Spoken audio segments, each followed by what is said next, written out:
What's hanging, young hero, besides your head and spirit? That soul is saying something profound. Welcome to Johnny Size Violence, an UltraMega podcast. I'm your host, Grant. And I'm your other host, the other Grant. And today, we're going to be doing something a little different. One of the main things I want to do with this podcast is explore some of the most important franchises in the genre that UltraMega takes its influence from. That being the Japanese special effects genre known as Tokusatsu, which we discussed a little bit in our coverage of the first issue of the series. Now, for our first episode exploring Tokusatsu, we're going to be taking a look at the most popular superhero in the genre, Kamen Rider.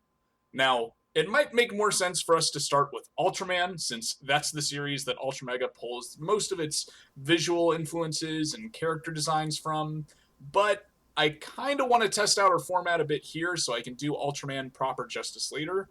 Also, I think Kamen Rider actually has a few more entries that would appeal to the fans of UltraMega a little bit more, so I'd like to be able to point them to some of the better entries in this genre. And also, in UltraMega issue 2, which Nate and I just covered, there's a bit of a reference to Kamen Rider, so the timing just felt kind of right to me. But getting to the topic of the hour, Grant, what's your exposure, if any, to Kamen Rider? Like, had you ever even heard of the character, really, before I started arranging for this episode? So, prior to your mentioning Kamen Rider, I was vaguely aware of the series, and kind of as an amalgamation of Kamen Rider and Super Sentai in my mind. Like, they kind of look similar, and then act similar. The shows are arranged similarly, at least I thought they were. So, I just thought of it as, like, the Japanese Power Ranger. And I'd seen the first episode, and that was it. Yeah, honestly, describing it as, like, Japan's main Power Ranger is a pretty accurate description. Like, for those who have no visual idea of the character, that's something I'll be pulling from a lot. So, answering the question of who and what is Kamen Rider, I've often heard people jokingly refer to the character as Motorcycle Karate Bugman, which, honestly, it's a pretty accurate description of the character, at least the main aspects you need to know. Kamen Rider is a motorcycle-based superhero with a suit and powers and transformation device, all kind of similar to that of a Power Ranger. His TV show, which has been going since 1971, it's a bit of a mix of like classic 60s Batman, Doctor Who, and Power Rangers all rolled into one. It's a series that every year or two gets a completely new incarnation with a new hero, new villains, new supporting cast, new costume design. Normally, the visual theme of the character is insect-based, traditionally something like a grasshopper or praying mantis or beetle, but the show in recent years has gotten a lot more experimental with its themes. We've seen Kamen Riders that have been based on dragons or ghosts, or in one case even fruit ninjas. So there's a lot of different interpretations and ways this character has been portrayed over the years. Now, as far as why we're talking about this character, why we're starting off with him, is that he's kind of the originator of a lot of tropes in this subgenre of transforming heroes that's known as henshin heroes, as far as toku terms go. Now, that term, henshin heroes, actually comes from this show. Every time Kamen Rider does his little pose and transformation with his belt, he shouts out the word henshin, which is Japanese for transform, and he gets turned into the Kamen Rider. Now, this is actually where things like Power Rangers and Sailor Moon, or even American shows like, say, Ben 10 or Danny Phantom, get this idea of having the superhero with a transformation device that changes them into something better, and they fight waves of bad guys. This is actually also the origin of the concept of the martial arts hero that fights waves and waves of henchmen, eventually squaring off against a monster of the week that they usually take out with some kind of signature finishing move. So, a lot of things that are key elements of this genre and the other franchises we're going to be looking into all lead back to Kamen Rider. I hadn't realized that, but when you mention all of those trends, I mean, those are staples to most action, especially superhero TV shows nowadays. So it seems it's pretty pervasive in the media. People saw this and they took the formula and just kind of ran with it. We've compared Kamen Rider to a Power Ranger, but honestly, it'd be more accurate to compare the Power Rangers to Kamen Rider, because he's really the reason they exist. Like, when his show took off in the early 70s, all of the merchandise surrounding Kamen Rider was selling like gangbusters. Like, the bikes, the costumes, the toy transformation belts were all selling incredibly well. The problem was that this show was just about one superhero, and we only got one hero every year or two, so there was really only one set of toys they could sell. So they realized it would be even better if you had a whole team of these superheroes that you could sell more toys from, or have all these variations on the same character, which means more toys sold. So they kind of went back to the creator, wanted to get a team, and the creator of Kamen Rider came back with Super Sentai, which would one day be adapted in America as the Power Rangers. So Kamen Rider has been tied to the other major franchises in this genre literally from his inception. He's had a hand in making these characters and shows look the way they do. So for something that made such a huge impact on these types of shows, I mean, where did it come from? Who made it?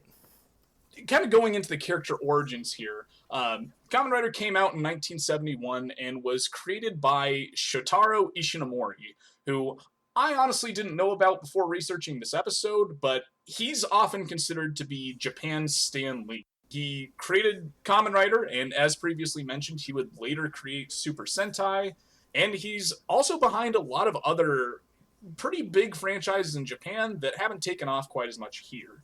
Like, I don't know if you might remember the show Cyborg 009, the anime that used to be on Toonami. No, I never saw it. It wasn't a huge deal over here, but over in Japan, that's considered by some to be like their first team of superheroes. He's also behind a few of their other major characters that aren't as big in the genre, like Android Kikaider or Azuma Man. But honestly, they're obscure enough. I'm not sure when, if ever, we'll get to those here. But regardless, yeah, this guy came up with some of the most prolific characters in Japanese superhero media, so I really think the comparison to Stan Lee is pretty accurate. Now, as far as the characters' origins themselves, the basic premise of the first series of Kamen Rider was that this brilliant scientist and motorcycle racer named Takeshi Hongo was kidnapped by the evil organization Shocker and transformed into the cyborg Kamen Rider. He manages to escape and goes on to use his newfound powers and transformation abilities to fight Shocker and their other evil creations that show up as monsters of the week each episode.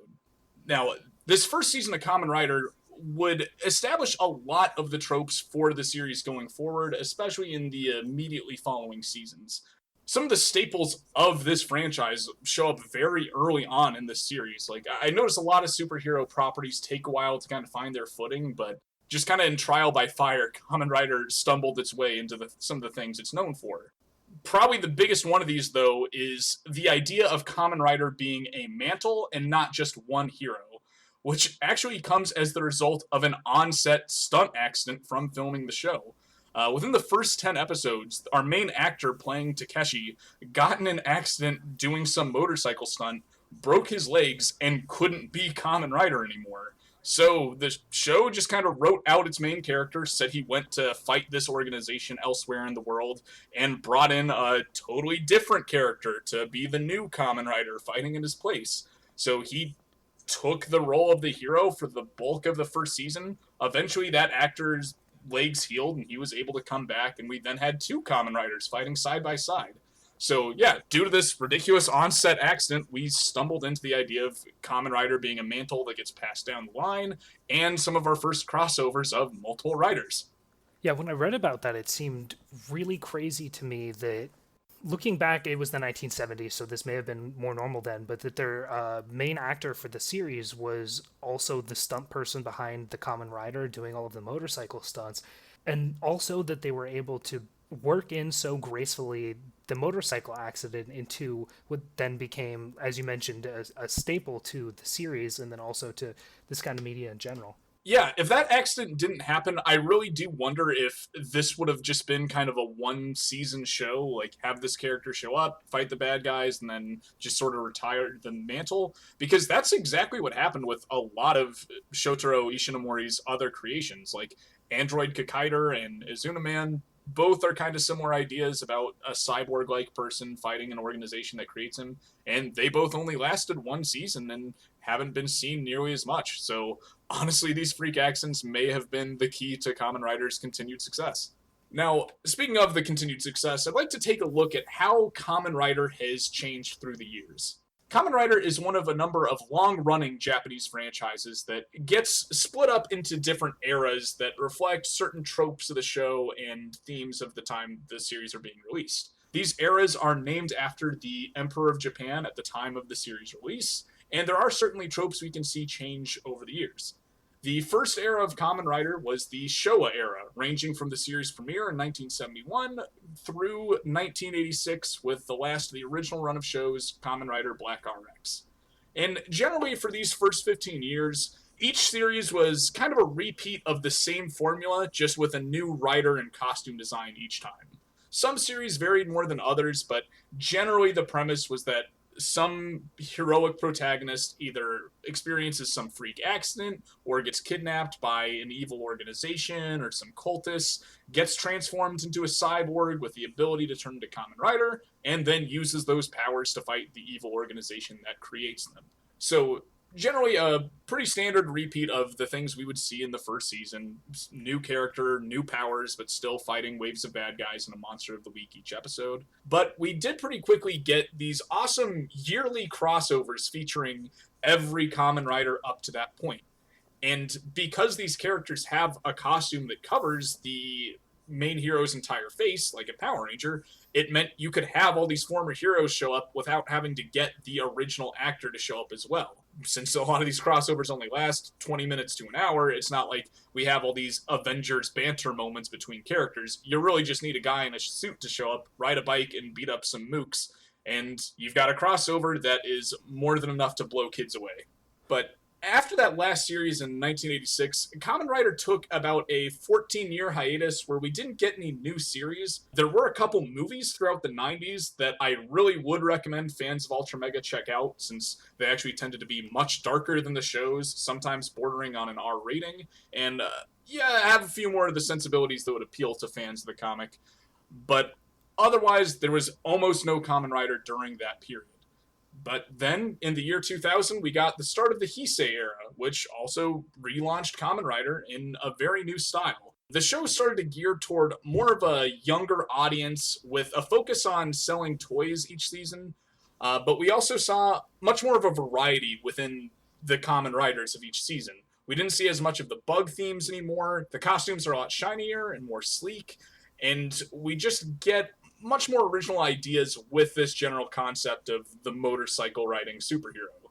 So then, with such a big break between the shows, what did they do to really change up the Kamen Rider formula between the Showa and the Heisei era? I would say that generally the shows are still the Monster of the Week formula, but they seem a lot more interested in changing the premise of each season to be more than just the kidnapped cyborg fighting the organization that created them. Really, the origins are all over the place in the Heisei era riders. Some of them are just people that get chosen to use some secret weapon to fight against an alien invasion. Some of them are fighting ancient artifacts that turn them into riders. Others are two people that join into one to become one. It's just, there are premises all over the place and themes that really stray away from those early bug motifs, like, yeah, some of them are astronauts, or some of them have a car instead of a bike. One of them is like a video game-based medic. Just really crazy ideas that they're willing to throw at the wall here, and it does lead to a lot more interesting depictions of the character, even if the shows aren't quite as high in quality or production value, in my opinion. Like, honestly, I do prefer what I've seen from the older shows, but the newer ones are a little more in line with, like, they're like the midpoint between an episode of Power Rangers and a CW superhero show, like The Flash or Supergirl. Just in the level of, like, special effects you'll see, or insistence on using CGI regardless of how bad it looks, but still having that fun, campy superhero charm that can definitely keep an audience interested, especially younger audiences. Plus, it is always interesting to see creators get imaginative with how they translate a simple theme, like, I don't know, a cell phone or a train, into a hero, their identity, their suit, their powers, and then also get kind of imaginative and push the bounds with what they can do technically in the studio. Yeah, and I think what also might have helped to some extent is that the later era of writers was so separated from the original creation. Like, Shotaro Ishinomori was fairly involved with the first era of Kamen Riders. He even came back to write for a lot of the seasons, so, you know, the creator was never too far from the property. But sadly, between the Showa and Heisei eras, Shotaro Ishinomori passed away, So the involvement of the original creator was no longer there. And while I think that sucks, he didn't get to continue influencing his own property going into this new era of change. I think it did kind of lead for new voices to take drastically different takes on his character. So, as we both mentioned before, I'm not really familiar with this genre at all, and I'm not the best when it comes to keeping up with media, but I feel like that's a pretty common thing, and I don't know many people who are familiar with Kamen Rider, so why wasn't this a bigger thing in America like it was in Japan? I mean, it seems like it was a huge thing. Yeah, and actually, I'll get into that here. So, just to kind of illustrate your point, this show is still going strong in Japan. It's actually just entered its third era, the Reiwa era, which, since it's only been going for 2 years, there's not really enough of it for me to judge how it differs from the previous ones yet. But as far as the show's strength, it's still making on average like 30 billion yen a year, which is roughly 250 million US dollars. But to add a little context to that, the other two major franchises in this genre, that being Ultraman and Super Sentai / Power Rangers, Kamen Rider makes more than both of those put together, sometimes them put together and doubled. Like, it's a very successful franchise in Japan. So why isn't it taken off here? Honestly, it's mostly due to America doing a very, very poor job handling this property in the few attempts we've had to adapt it for American audiences. The first one that came out in the 90s was called Masked Rider, and was from Saban, the same company that created Power Rangers. And in fact, was even launched with a crossover episode of Power Rangers meant to be something of a spin-off. Sadly, though, the show just objectively is not good. And I'm not saying that, like, judging it by adult TV show standards. I mean comparing it to Power Rangers or other shows that were capitalizing on its success, like VR Troopers or Big Bad Beetleborgs. This show was not the same quality as those, and it didn't last for more than a season because kids didn't like it. Even though the other shows capitalizing on Power Rangers could be said to not be that good, they at least got multiple seasons and had a very dedicated following among kids. This didn't have that. Also, kind of playing into that was the fact that the show came out in the mid-90s, which was in that Kamen Rider hiatus, so any footage they pulled from was going to be at least 5 years old and looking much older than what kids were seeing in Power Rangers, and I think they just went a little too weird with how they wanted to adapt it. Like, the main character was an alien, he had a weird giant Furby puppet creature that I think kind of scared audiences, the family dynamics they introduced were really weird, and it just didn't really land with audiences at all. And in fact, it was seen as so bad that the creator did not want America to adapt any more of his ideas. So that kind of shut the book on Kamen Rider for a good while. Yeah, it seems like the bad timing was a pretty important factor in it too, because they kind of picked that up during the boom of Power Rangers and Power Rangers-like shows, like Power Rangers, Beetleborgs. I think Saban tried another Power Rangers ripoff, some Irish. Yeah, the Mystic Knights of Tir na Nog. And yeah, again, that did pretty well. Like, if it weren't for the fact it was expensive to make, it would have gotten more seasons. But as far as this hopping in on that boom and kind of missing it, like, after the first show failed, I think part of the reason we didn't see any other attempts going forward was that the Power Rangers boom was kind of over after 3 or 4 years. And most studio execs, if you watch, like, the Toys That Made Us episode on Power Rangers, you'll find out the studio execs saw footage of Power Rangers, thought the idea was incredibly stupid, and most of them told Saban no when they shopped that idea around. It was really kind of a freak runaway success that Power Rangers got as big as it did, and once that hype died down, a property being something like Power Rangers was not exactly a high selling point. Power Rangers was no longer a hot IP, so selling the next best thing just wasn't that appealing to studios anymore. But then in the 2010s, we got another attempt to bring Kamen Rider to America with the CW's Kamen Rider Dragon Knight. And this one was actually a pretty well-received show by the people that watched it, to the point that Japanese fans allegedly actually often prefer this over the Japanese show that it takes its footage from. They felt like the way America adapted this and used their actors spliced with the Japanese footage actually made for a better story. The problem was, this show only aired at like 7 a.m. on Saturdays in the 2010s. Oh. Now, that could maybe fly in the 80s, 90s, or even early 2000s, but over the years, kids got way more options of kid shows to watch anytime. Like, back when Saturday morning cartoons were the only time you could see kid shows, yeah, playing something at 7 a.m. wasn't such a problem. But now that, like, Nickelodeon, Cartoon Network, Disney Channel all existed, kids didn't really have a reason to wake up at 7 a.m., turn on network TV, and watch this one obscure show that was barely advertised. So, yeah, it didn't even last its full first season, but was very well received and even won a daytime Emmy for its stunt work. So, pretty good show, just poorly managed and didn't get as big as it probably could have. So with a series that spans so many years, has so many different actors and themes, where would you recommend getting into this? Because honestly, that was my biggest hurdle into trying to figure out where can I get an idea of what Kamen Rider's about. I tried to start at the beginning, which may not have been the best place, but I don't think it was really representative of even the later Showa era stuff, let alone the Heisei era or even the Reiwa era. Yeah, so I've compiled 3 options for where to start with this that I'm gearing toward UltraMega fans specifically. There's a lot of YouTube videos out there kind of going over Kamen Rider that have their own suggestions of where to start.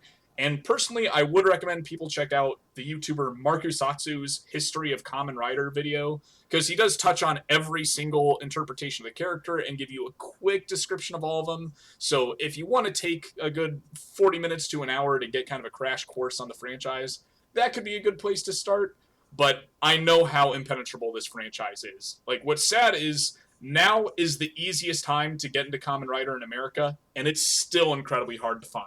So here's what I've got as far as where I would suggest you start. The first one I'd like to highlight is one of those 90s movies I mentioned earlier, and specifically one called Kamen Rider Z-O. Now, this was a TV movie that's only about 45 minutes long, but it gives you the complete Kamen Rider experience in one 45-minute period. We get to see some awesome action scenes, we get something of an origin of this rider, facing off something like a big bad, and it's like the cheap Japanese 90s knockoff of a lot of 80s movies that I absolutely love, like Predator and RoboCop and Terminator, just all sort of rolled into one, and because it's packaged in such a different way, I don't even mind how much they're directly lifting from those franchises, since it's just so fun to see it with something of a Power Ranger fighting things that I've seen in their own horror movies and other media. Definitely gonna have to check that out. Now, as far as newer series go, the one that I find most appealing is one called Kamen Rider W. Now, this one's a bit of a fan favorite among newer series because it's a bit darker than most of the newer shows, and it also has one of the more interesting premises and character designs that I've seen of the newer shows. This particular Kamen Rider is a detective and kind of his tech guy or man in the chair that fuse into one being to become Kamen Rider. Or, well, the detective transforms into Kamen Rider, and his tech buddy just passes out wherever he is while they're using these powers together. The general concept of the character is also a lot more fun. Like, he's split down the middle with 2 different colors, and each character has a number of different colors they can use for their half of the rider that give it different abilities. So it just becomes a pretty fun play on this concept of the transforming hero. And another major reason I'd like to suggest this is that next year, this one's getting an anime follow-up to its series, which is something we haven't really seen from Kamen Rider hardly, is anime adaptations. And I think that's going to be a really great place to start. So for those that want to know what's going on with what I hope is a big anime in 2022, I would very much recommend checking this one out. And by the way, both of these options, Kamen Rider Z-O and the first 2 episodes of Kamen Rider W, are both available on YouTube officially from Toei's YouTube channel. Now, my last suggestion here is Kamen Rider Black, which for me is like my own holy grail or white whale of a tokusatsu series that I have been looking for something like this ever since I found out that Japan had a more serious version of Power Rangers, or just finding out that this genre was a much bigger deal over there with more serious interpretations. This is the show I've been looking for. So, before we go too far into this, Grant and I are actually going to watch this episode side by side. We'll be back in a moment, and we'll share our thoughts on the first episode of Kamen Rider Black. Hell yeah, let's do it. And we're back. So, we just finished watching the first episode of Kamen Rider Black, and Grant, what are your thoughts? That was amazing to see both from such a long-running serialized show as well as from, I mean, something that was supposed to be pretty cheaply produced and also so old. I mean, the cinematography of it, the kind of themes that they were exploring, and then also the practical effects were just amazing. Yeah, like since discovering this episode this year, I have seen this episode 3 or 4 times, just showing it to other people because I think it's such a solid piece of like 80s kids superhero media. Like, yeah, the special effects are amazing, the atmosphere is really cool, and it just feels like a team that had the same budget as like an episode of Power Rangers, just everyone went as hard as they could, and even with a very limited budget, they made everything look as good as possible. And when things didn't look good, they at least tried to find a way to keep things in the shadow and use atmosphere and filming techniques to make their bad effects look better. Like, it's just, in my opinion, this is like the best version of this genre that's still aiming for the same young target audience. Yeah, I'm honestly interested in watching more of Kamen Rider Black after just seeing this first episode, and I really hope they keep it up with some of the other things, because that was so cool. Yeah, I've seen only about the first 6 or so episodes of the show so far, and I will say not every episode has been quite as solid as this, but like still the imagery they'll use is just awesome for the villains. I mean, like in this episode, we saw some awesome stuff with like spider people, bat people, some floating cultists with an opening akin to like Nightmare on Elm Street. And the later episodes have had other awesome villains. Like episode 4 or 5, he faces literally just Satan. I mean, they call it a goat god, but it is fucking Baphomet with an upside down pentagram behind him and like people worshiping him and stuff. Like Kamen Rider Black faces knockoff Satan within his first 5 episodes, and it's metal as hell. Love it. Yeah, if you could make it through bad special effects aside, if you enjoy the first 30 seconds or a minute of this episode, the whole thing is going to be right up your alley. Yeah, and I think that's the thing is you can give this 5 minutes, and if you're not liking the first 5 minutes, yeah, you can probably turn away. But yeah, it starts so well in the moment, just with this ongoing chase scene, a lot of confusion. Like they don't really tell the viewer what's going on for a good while into the episode. And yeah, like the filming techniques, the atmosphere, it's really good. You had pointed out that like they use the camera to change perspectives between like the ones chasing the main character and the main character himself a bunch of times. It's a well-filmed chase scene, despite the fact that the floating cultist people look like a cardboard cutout floating across the screen. You can look past it because everything else is so good. Right, even after the laser flashlight eyes, I was not turned off one bit. And that's something that would, in other, I don't know, movies would cause me to seriously reconsider, if not just turn it off and say I got better things to do. It's kind of weird to me. Like, there's a lot I forgive because it's a kid's show. Like, the Kamen Rider's first transformation and the appearance of his, like, grasshopper super motorcycle isn't really explained and disappears as soon, like, shortly after it shows up. But, like, I get it. It's a kid's superhero show. I want to see the damn superhero on the damn motorcycle as soon as you can. And yeah, I don't really care if it makes total sense. Just show me the damn toy. But, like, still, everything around it they make so cool. I mean, even among Kamen Rider costumes, I think this is, like, the perfect one. Or it's just that it's the best combination I've seen of, like, a motorcycle outfit and a superhero, and, like, a Power Ranger superhero outfit. Like, they just got all of the right elements, just enough armor, just enough cybernetic elements, and the costume is just sleek enough that, like, it feels like the perfect form of a Kamen Rider costume. Like, it took them 15 years, but they finally figured out how to make one of these look as cool as possible. Yeah, I mean, even thinking about what could you do today with a costume, I don't know if you could do something like that much better. That costume was pretty perfect. And then in the first episode, they set up a series worth, at least a series worth of questions and problems for the protagonist to solve. So yeah, it looks like an interesting ride all the way through. In particular, like, we get a bunch of cool hints and imagery early on, like starting with the chase scene and a few fight scenes, and then when eventually the story slows down a bit to give us an explanation, within one 5-minute monologue, we get like the character's origin, his motivation, some foreshadowing of what's to come, a bunch of plot twists and reveals that seem like something that would come in a mid-season reveal, and this very special episode, all in one speech given by the character's father. And I don't know, it just feels like very efficient storytelling throughout. Like, again, it's not 100% perfect, but like, how do they sell me on this show within its first 20-minute episode? Like, I cannot believe how much they planted, how much they explained, and how much awesome they crammed into one episode. So, do you know if Kamen Rider Black, the rest of the season, is available anywhere that I could watch it? Yeah, so the first 2 episodes are on YouTube, and I gotta be honest, warnings up front, I do not know the legal status of this website, but if you go to toku.fun, that's TOKU.fun, there's a lot of content on there related to Kamen Rider, Super Sentai, and other Toku shows, and I believe they have the entirety of Kamen Rider Black and its movies all available on there. And the reason I'm willing to promote this site that I'm not aware of its legal status is because other than there, I have not been able to find this legally. Like, there's a few international DVDs I could order that are fairly expensive, but, like, this isn't streaming anywhere. I can't even pay to watch it on, like, Amazon or Vudu or anything. And I absolutely would. That first episode sells me enough that I would pay $30 to buy this whole season. But the people behind this are just sitting on their thumbs here and kind of dropping the ball as far as an official release goes in the US.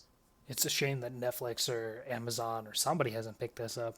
Yeah, and Amazon and a few of the other obscure services like Pluto TV do have a decent selection of Kamen Rider and other Tokusatsu series, just none of them happen to have this one. So yeah, I'm really not sure why, because this is generally considered like the fan favorite of the first era of Kamen Rider. This is the one people would want. But, yeah, and one of the other reasons I would like to plug this one in particular is that you get more content with this character than your average writer. In fact, I think he's the only writer that had his own immediate sequel series with Kamen Rider Black RX, where we get new costumes, new powers, and a lot of other interesting features with the same main character. And while that show is actually pretty well received, that's actually the one that got adapted into Saban's Masked Rider. So part of the reason I'm so hard on that show is because I know how good the series it's taking its footage from is. So there's really no reason for them to have made such an abomination like they did. So they took one of the best seasons of Kamen Rider and made it into one of the worst American adaptations of a TV show. Yeah, absolutely. And they took footage from that awesome movie as well, Kamen Rider Z-O. Like, some of the badass, like, stop-motion monster fights, and just, no matter how good your cheap special effects are, if the show around it is terrible, it's not going to hold my interest. This, thankfully, has a pretty awesome story and really interesting main characters to hold my interest, so that's not a problem at all with the original show. But yeah, so overall, like, I'm glad to hear that a newcomer to the series that hasn't watched a ton of Power Rangers and other Japanese shows like this, like, I'm really glad to hear you liked this as well as I did, because I thought maybe this was just targeting me specifically and what I've always wanted with, like, Power Rangers, or a show made with a Power Rangers budget, but willing to take itself completely seriously.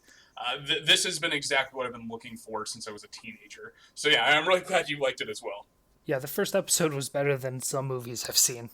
But any other final thoughts before we wrap up here? No, I don't think so. Well, in that case, I believe that brings our episode to a close. We'd like to thank you again for giving our podcast a chance, and I'd love to hear any feedback. If you guys like this style of episode, any other franchises, movies, shows, anything you'd like me to cover in the genre of Tokusatsu. We'd also like to give a special shout out to Ray Day Parade on Instagram for designing our logo, and our editors at The Record Button.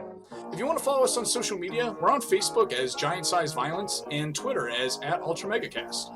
We hope you join us again on our upcoming episodes, where we'll be looking into later issues of UltraMega, as well as some of the other movies and shows that the comic draws its influence from. Until then, take care and remember to do your part in preventing the spread of the kaiju virus. Freedom can't be seen by downcast eyes. So raise your gaze up till your 10 feet tall and shake your fist to the sky. Refuse to die or let them make you small, cause they love just to see you convinced you're just a brick in the wall. But you're not just a brick in the wall. La da da da da.